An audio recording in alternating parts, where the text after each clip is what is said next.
de las tareas con el teorema de Pitágoras. Mi grupo está conformado por Laura Campos, Julián Monsalvi, mi persona Manuel Porra, nuestra tutora Cindy López. Vamos a hacer una presentación en 3 momentos: la contribución de la tarea a los objetivos de aprendizaje, análisis y contribución de las tareas y la revisión de la información previa. Nuestro objetivo 1 es resolver situaciones en las que sea necesario utilizar el teorema de Pitágoras para hallar longitudes desconocidas. Recordamos un poco la tarea en donde los estudiantes deben formar una rampa y se deben hallar las diagonales, que es la diagonal. Este es nuestro grafo de secuencia del objetivo 1 con respecto a la tarea. Aquí vemos que las secuencias que están en negro son las secuencias que se activan y las secuencias que están en gris son las secuencias que no se activan. Como podemos ver, las secuencias activadas son relacionadas a hallar la diagonal o la hipotenusa. Este es nuestro grafo de la tarea rampa, en donde podemos ver que la secuencia S19 y S32 son secuencias de medición y no están en nuestro objetivo porque pues no queremos eso. La tarea cuerda y pared, donde forman un triángulo rectángulo y los estudiantes deben saber cuál es la altura de esa pared. Cuando vemos el grafo del objetivo con respecto a la tarea 1.2, podemos ver que las secuencias activadas van relacionadas a hallar las longitudes verticales y horizontales, o decir, los catetos. En la tarea se activan secuencias tales como la S19 y la S39, que va relacionada a las secuencias de medición. Y pues esas secuencias cabe decir que no están en el objetivo. Bueno, con esto podemos decir que al momento de relacionar las dos tareas se activan todas las secuencias, logrando así el objetivo con las tareas de aprendizaje propuestas.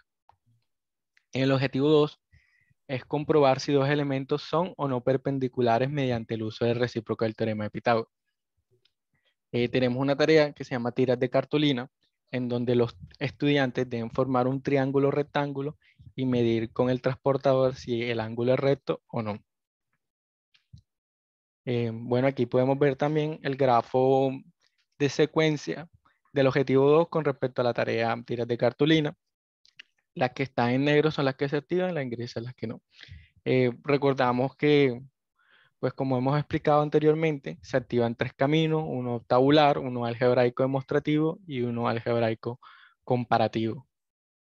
Las que no se activan, eh, pues es la construcción de un triángulo adicional, como nosotros colocamos en la tarea prototípica 2.2 de pentágono, y nos activa la secuencia S20 y S24, que es hacer una representación gráfica del triángulo identificado.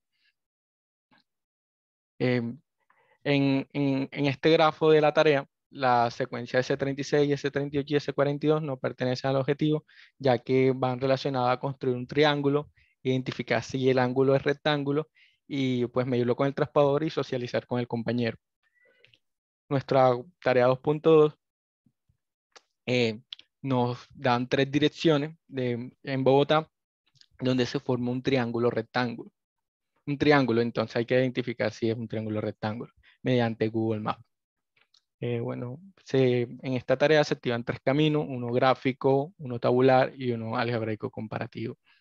Las secuencias que no se activan es la construcción de un triángulo adicional, pues ya que eso pues, lo colocamos fue en la tarea prototípica y en el camino algebraico demostrativo.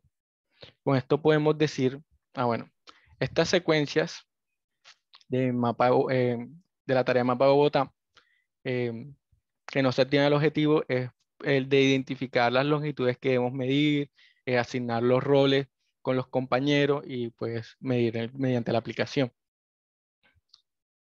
Con esto podemos decir que no se activan todas las capacidades del objetivo, por lo que nosotros consideramos editar pues las tareas de aprendizaje para poder añadir donde se haga una construcción de un triángulo adicional a esas tareas y poder completarlo.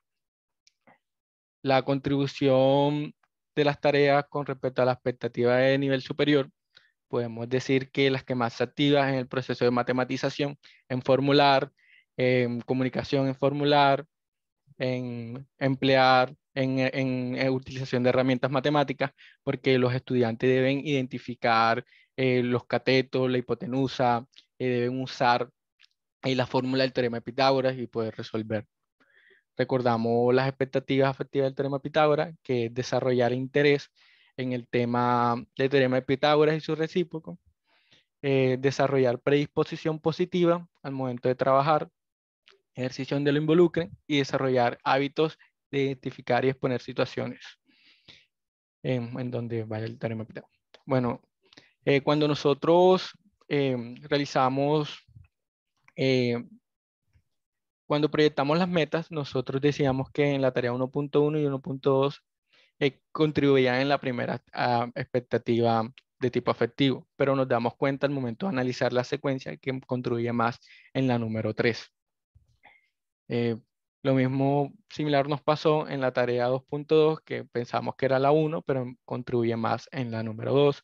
Y en la 2.1 sí contribuye más hacia la predisposición, lo que nos da como análisis reflexionar acerca si debemos modificar al momento de plantear las metas. La contribución de las tareas en aspectos de motivación, podemos decir que todas las tareas tienen unas demandas cognitivas, ya que los estudiantes deben de tener unos conocimientos previos y requisitos en donde ellos sepan pues, identificar los catetos, la hipotenusa, utilizar la fórmula, resolver un continuo reto donde los estudiantes pues con sus compañeros, donde hay roles, ellos hacen aspectos de medición. En todas las tareas existen unos errores que se deben ayudar a superar por medio de las ayudas, la interacción estudiante-profesor, estudiante-estudiante, y podemos decir que estas tareas serían en contextos auténticos, por ejemplo, pues en la tarea de mapa, donde utilizamos una herramienta súper interesante como es Google Maps para poder eh, realizar la tarea de aprendizaje. Bueno, en la revisión de la información previa, podemos decir que eliminamos la capacidad 42, porque prácticamente era una capacidad general donde se hallaba el valor de la hipotenusa. Esa la desprendimos en más. Agregamos la secuencia S40 y S14. Agregamos una secuencia de interacción, la S41, donde pues ayuda a medir, asignar roles. Cambiamos cambiamos la reacción, pero pues tiene el mismo contenido, la S38 y S39. Y por último, cambiamos el nombre y los materiales en la tarea 2.1. Antes se llamaba palillos, ahora se llama tiras de cartulina. Pues esto, ya que pues con las tiras de cartulina eh, sería pues más fácil formar triángulos y poder medirlos con el transportador. Listo, muchas gracias por todo. Bravo, muchas gracias Grupo 3 por la presentación. Listo, gracias. Entonces le voy a dar paso al Grupo 4, Andrea. ¿Presentas tú? Compartir la pantalla. Perdón.